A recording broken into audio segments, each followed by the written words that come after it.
Hey, what's up, guys? This is T-Bone here. Welcome back to another episode of Playing Era of Chaos.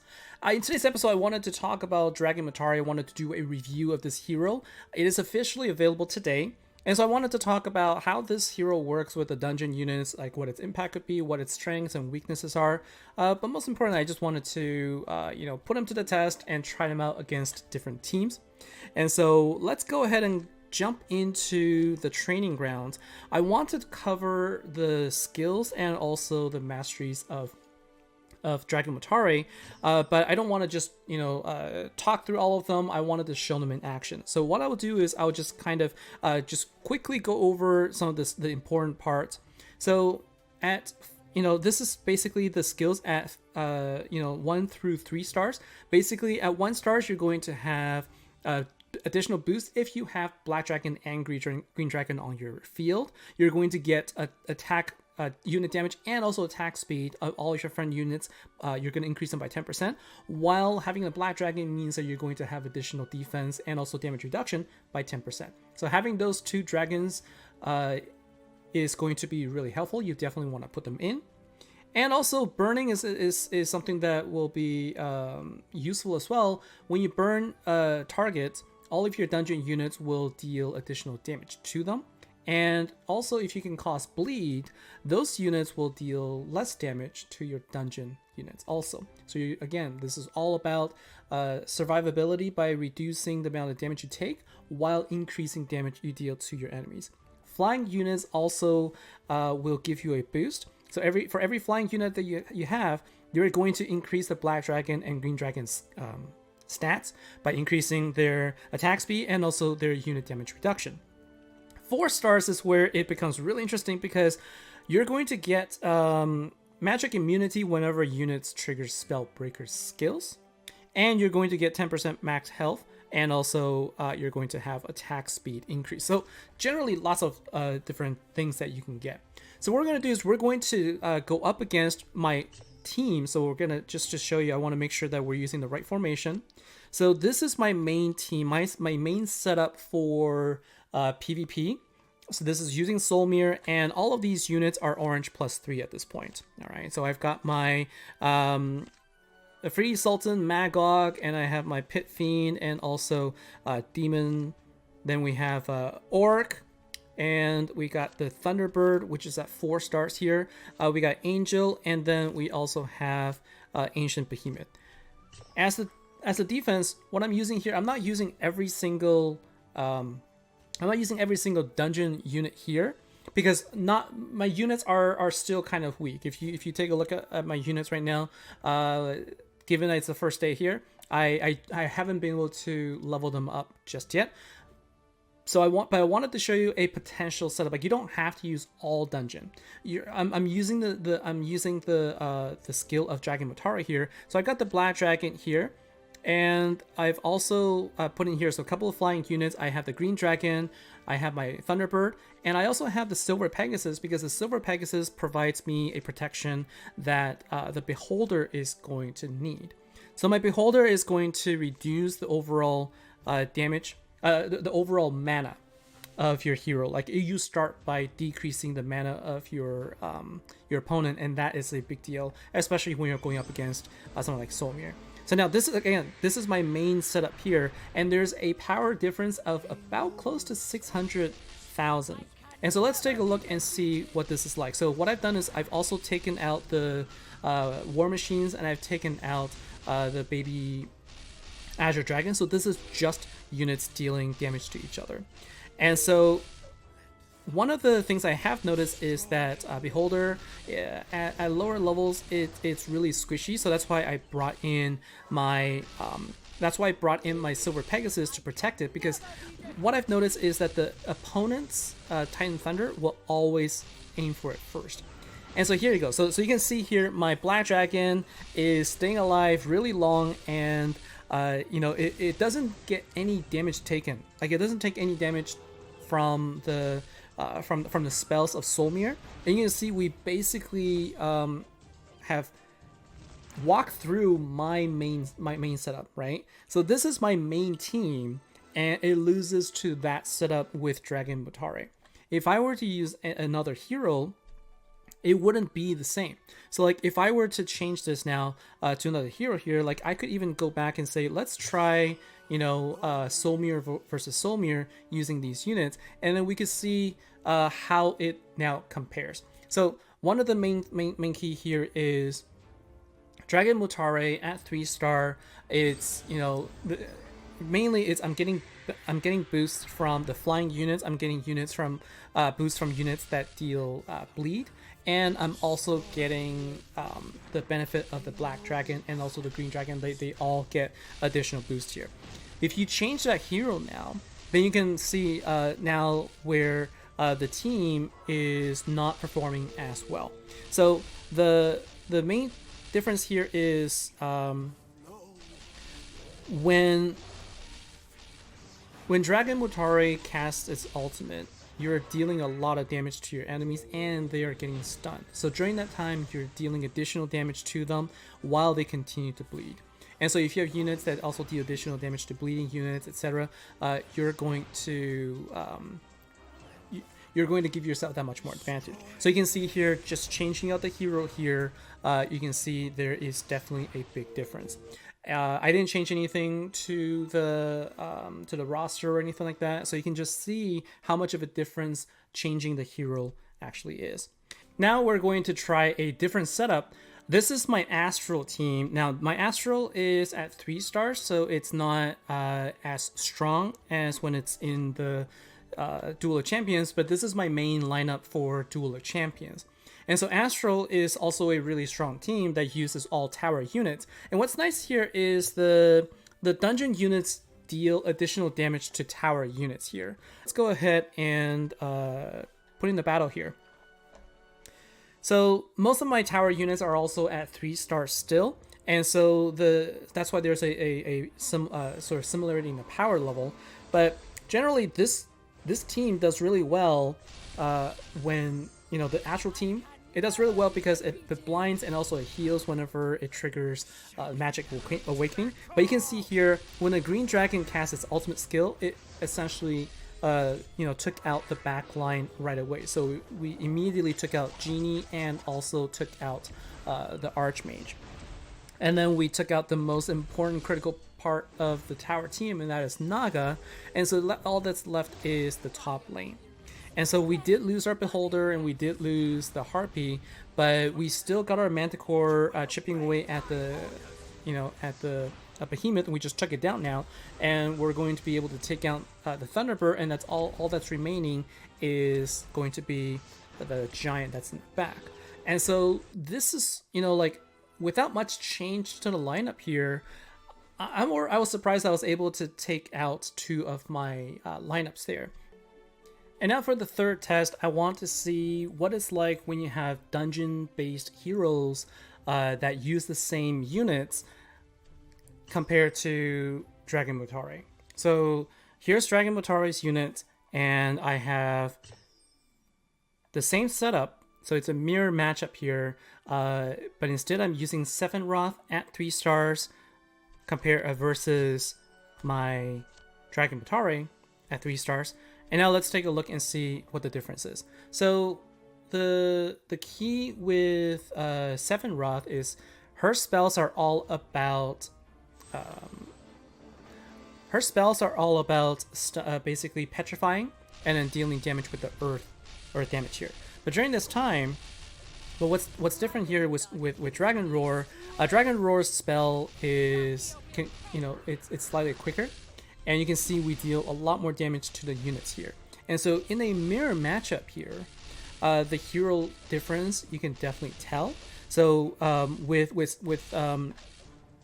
Sephiroth, I can't even take out a single unit. Now you could argue that it's because I'm not using the right composition for Sephiroth, but Sephiroth really just boosts Medusa. And so maybe it's not quite a fair fight there, but you can see here, it's just like with the exact same units, you can just see how much of a boost you're getting from the Dragon Mutare. All right, so here we are at the Duel of Champions, and let's take a look at the formations. So we're going to be taking advantage of the 4-star ability, which now will give us any Anytime our units trigger Spellbreaker skills, we're going to get immunity from magic as well as 10% health recovery. And we're also going to have attack speed increase for all of our friendly units by 4%.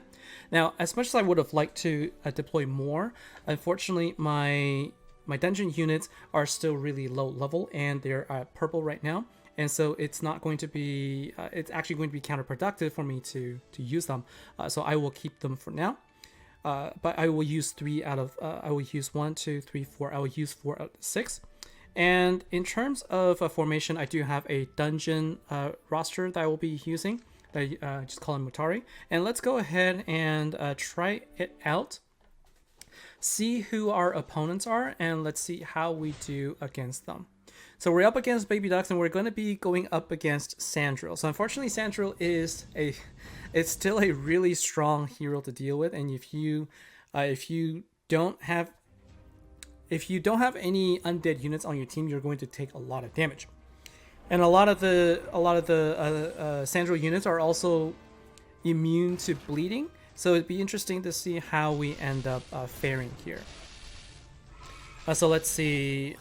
So when Darkest Hours gets cast, we're going to lose a lot of health, but we should also gain a little bit back. Now I have 2 units that have the Spellbreaker skill, so you can see here I did receive some skill back, some health back. So let's see how we do.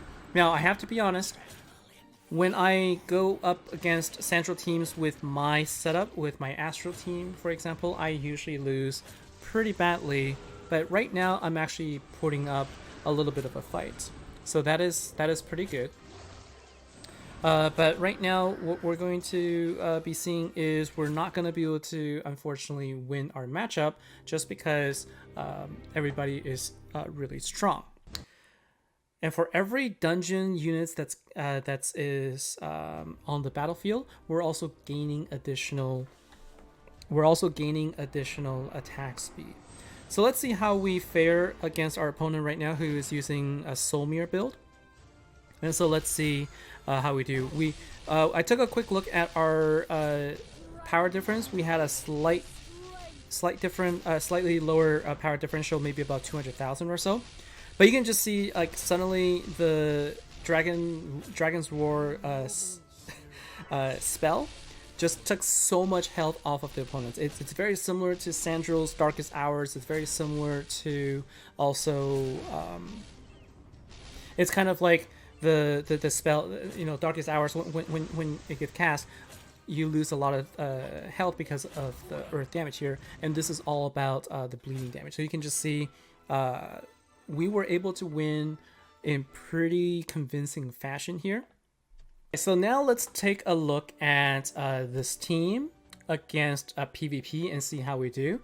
So we're going to try against an opponent who has a 3-star Astro, although the units are much higher level. So there's a big difference between bringing a unit that is at level 88, 89 and compared to a unit at level 60. So there's definitely a big power differential, but let's see how close we get when we go up against them. So let's go ahead and battle. So in practice, my practice round was with units that are lower start, but let's see if we can make a difference here. So we need to bring in Green Dragon.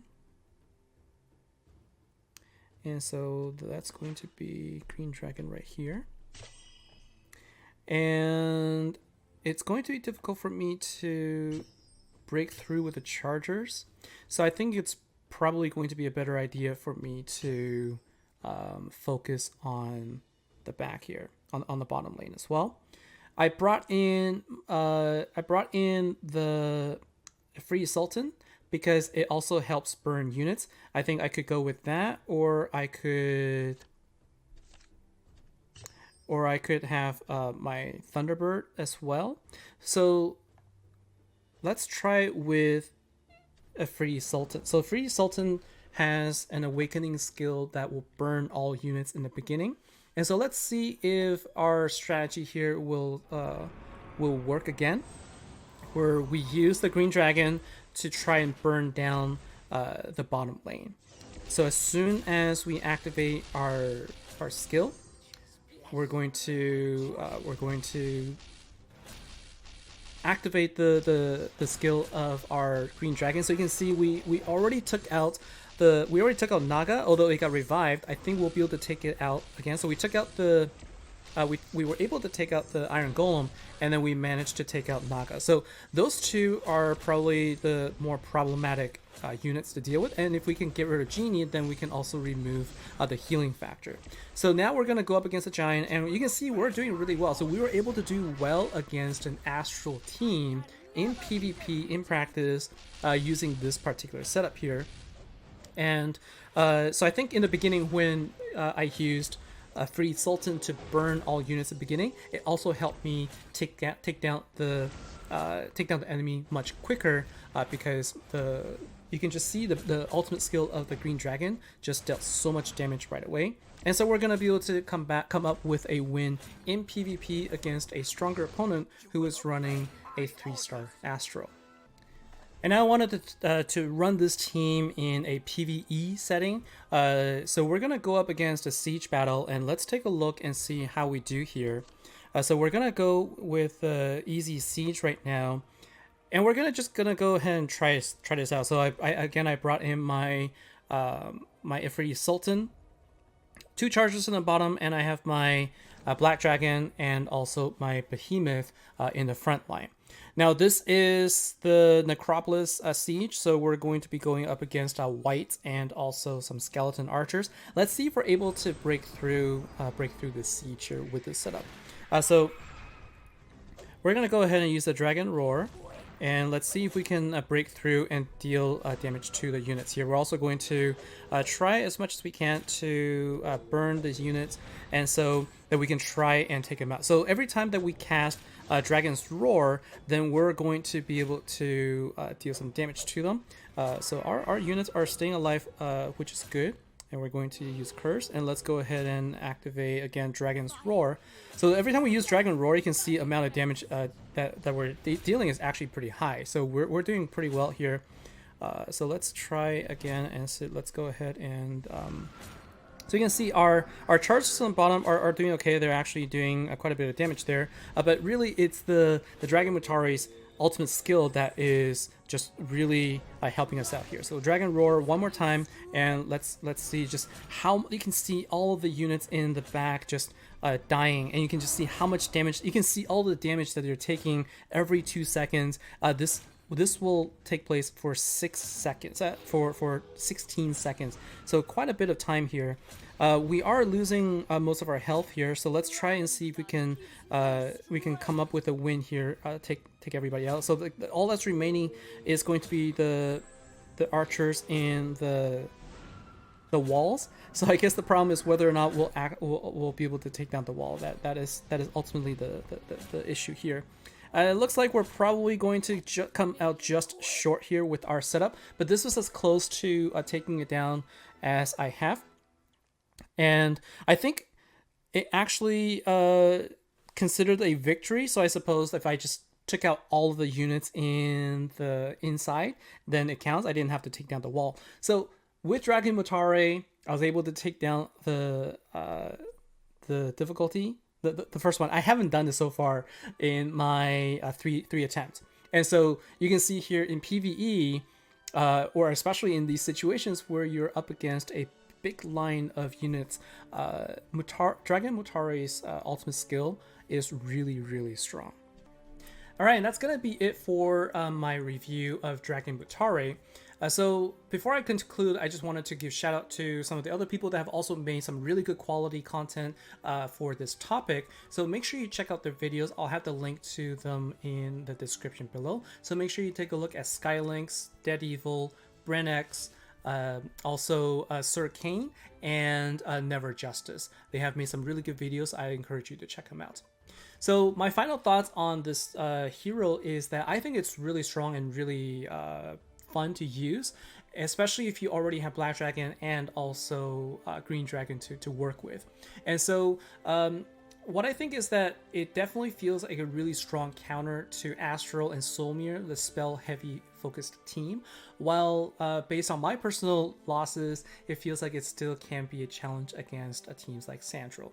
And so definitely more more tests and more experiments are needed. But so far, I'm really enjoying this team, and I think that if you do get this unit and hero, I think you'll enjoy as well. So that's going to be it for me for today. Thank you for watching, and let me know what your thoughts are. Let me know if you like this hero and if you like Dungeon in general. I think it's a faction that is going to be a really strong contender as a meta. Okay, so that's it. Thank you very much. Take care, and I'll see you in the next episode. Bye now.